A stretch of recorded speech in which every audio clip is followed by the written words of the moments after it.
초기 중국제 전기버스 일부가 고장이 잦은데 제때 고쳐지지 않아 방치되고 있는 현실을 보도해드렸습니다.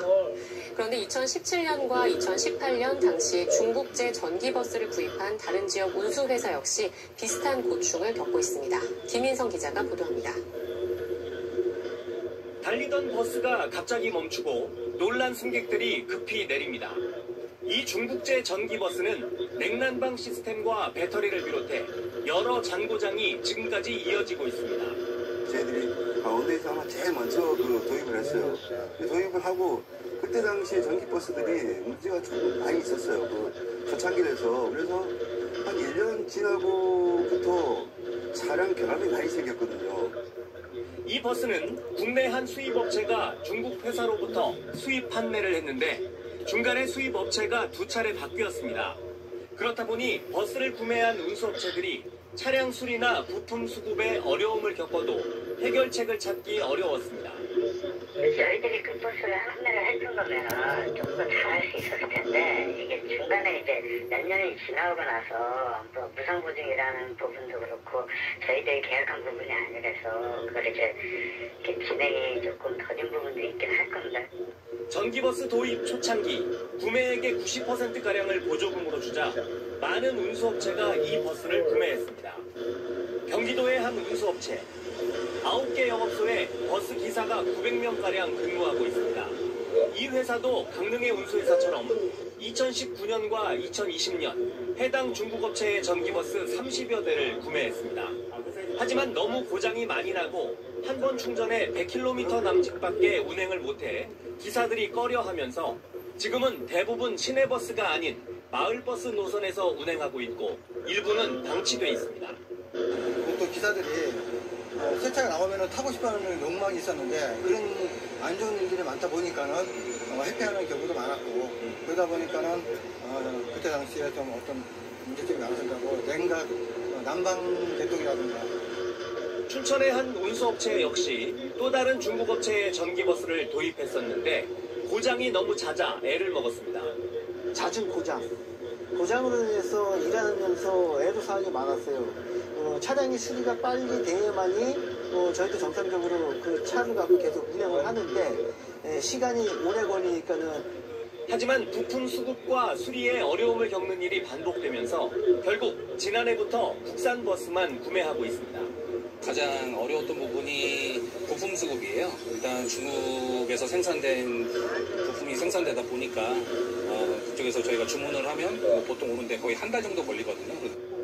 전기버스 도입 초창기 지금보단 많이 아쉬웠던 기술력에 그보다 더 아쉬운 AS 시스템 때문에 많은 운수업체들이 어려움을 겪고 있습니다. MBC 뉴스 김인성입니다. 제주 시민 여러분. 네, 마을버스가 차량 몇 대와 건물 외벽을 들이받는 사고가 났습니다. 중국산 전기버스였는데요. 경찰은 버스의 결함은 없는지 국과수에 분석을 의뢰했습니다. 백승현 기자입니다. 서울 성북구의 내리막길.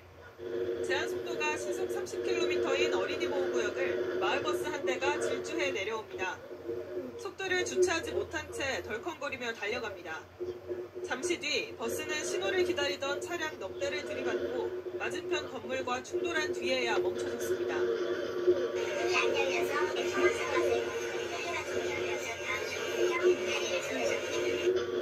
어제 낮 12시 반쯤 승객 9명을 태운 마을버스가 사중 추돌 사고를 내 5명이 다쳤습니다.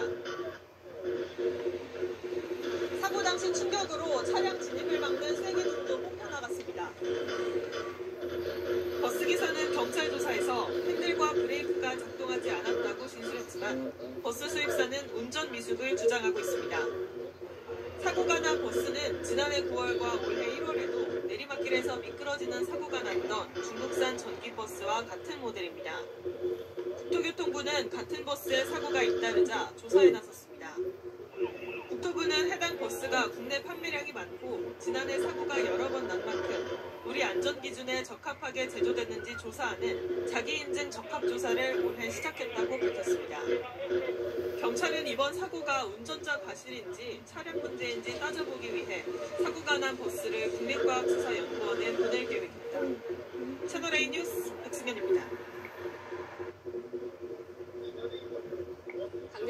녹색도시 체험센터에서 관람객들을 태워 경포 일대를 운행하던 전기버스가 몇 달째 방치돼 있습니다. 버스가 고장났기 때문인데 수리는 하지 못하고 있습니다. 어떤 사정인지 이용 기자가 취재했습니다. 강릉 녹색도시 체험센터 이젠 뒤편의 공터. 버스 한 대가 덩그러니 방치되어 있습니다.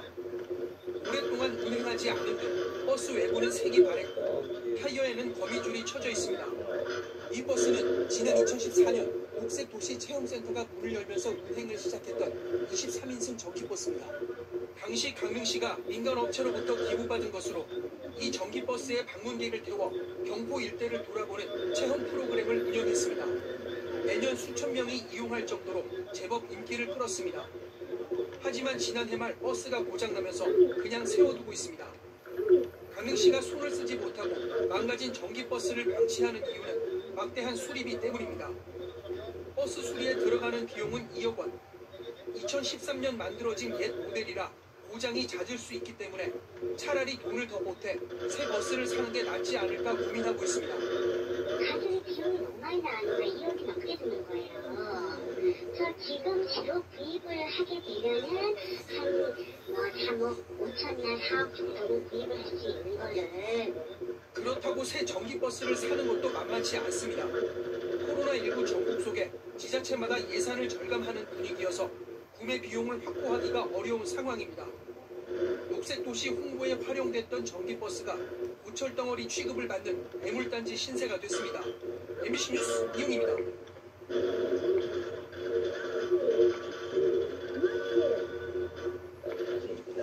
안녕하십니까. 뉴스데스크 강원입니다. 2018 겨울올림픽을 친환경올림픽으로 치르겠다는 정부 지원에 많은 운수회사들이 친환경 전기버스를 구입했습니다. 강릉의 한 운수회사도 2017년과 2018년 모두 18대의 전기버스를 사들였는데 현재 버스 상당수가 정상 운행하지 못하고 있습니다. 무슨 상황인지 김인성 기자가 취재했습니다. 지난 5월 강릉 도심을 달리던 시내버스가 엔진이 꺼지며 갑자기 멈춰섭니다. 기사가 놀라 회사로 급하게 전화를 하고 승객들도 놀란 마음에 내립니다. 5월에만 해도 이런 급작스러운 멈춤 현상은 2번이나 있었고 취재를 진행하던 이달 4일과 9일에도 버스 멈춤 현상은 또 발생했습니다. 갑자기 시동이 꺼지면서 계기판들이 다 꺼져 있는 상태거든요. 이렇게 달리다가 시동 꺼지는 경우가 자주 있었어요? 제가 차를 받고 나서 한 7번, 8번 정도 있었던 것 같습니다. 해당 운수회사를 찾아가 봤습니다. 동일 기종의 버스가 운행하지 않고 회사 마당에 방치돼 있습니다. 인근의 다른 영업소에도 전기버스가 그냥 서 있긴 마찬가지입니다. 모두 운수회사가 중국의 한 버스 제조사로부터 2017년과 2018년 사들인 전기버스입니다. 당시 구입한 18대 가운데 11대는 운행을 아예 멈춘 채 방치돼 있고 나머지 7대도 운행하는 도중 주행 중 시동 꺼짐 등의 고장이 발생해 불안한 상태입니다. 많은 사람들이 타고 있는 상황에서 시속 80km로 주행을 하고 있는 가운데 시동이 갑자기 꺼지면 핸들도 잠겨버려요. 그리고 브레이크도 말을 안 듣고. 후속 조치도 제때 이루어지지 않고 있습니다. 운수회사가 중국 업체에 수리 요청을 했지만 수리도 부품 수급도 원활하지 않았습니다. 결국 내용 증명을 보내고 나서야 최근 배터리 일부가 왔지만 이를 수리할 수 있는 기술자가 중국에서 와야 고칠 수 있는 상황입니다. 운행 연수 10년이 되지 않으면 폐차도 안 돼 애물단지가 되고 있습니다. 당시 국토교통부의 저상버스, 환경부의 전기자동차 보급 사업을 통해 대당 4억 원 가까이 하는 전기버스를 자부담 6천만 원대에 구매할 수 있었습니다. 그렇다고 다른 중국 제조사에 문제가 있는 건 아닙니다.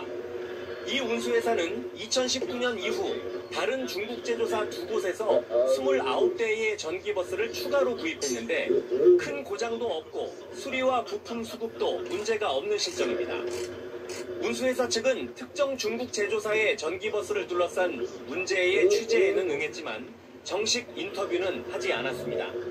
당시 전기버스가 출시 초기 단계였던 데다 기술력이 지금보단 현저히 떨어지다 보니 초기에 구입한 지역 운수회사에 적지 않은 피해를 주고 있습니다. MBC 뉴스 김인성입니다. 강렬한